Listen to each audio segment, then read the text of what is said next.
कांदे 6, टमाटर 4 आणि 7-8 मिरच्या, अद्रक लसूण बस 1 किलोच्या भाजीसाठी. मग कांदा चिरून त्याला परतून घ्यायचं छान लाल लाल रेडी होईपर्यंत. हे खडा मसाला आहे आपले सर्व, थोडं थोडंच घ्यायचं आहे, जास्त नाही. सगळं लवंग, दगडफूल, कर्णफूल, इलायची, मोठी विलायची आणि त्याच कांद्यामध्ये थोडं टाकून घ्यायचं, परतून घ्यायचं छान. आणि मग पेस्ट, कांदा पेस्ट, अद्रक लसणाची पेस्ट, टोमॅटो प्युरी. कांद्याची पेस्ट टाकल्याच्यानंतर ते छान रेडी शो द्यायची आहे. सगळं टाकायचं आहे. अद्रक लसणाची पेस्ट पण टाकली मी लगेच.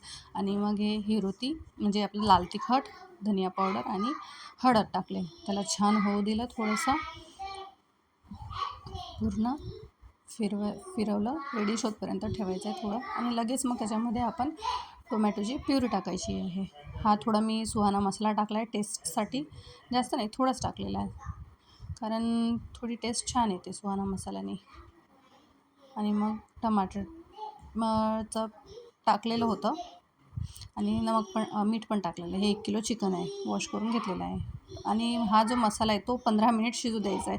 15 मिनिट शिजल्याच्या नंतर त्याच्यामध्ये आपण चिकन टाकू.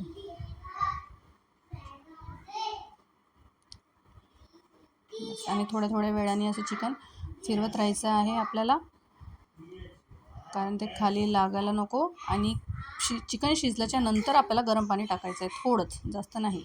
मग ते लवकरच शिजून गेलं आहे आणि आता सर्व करायला रेडी.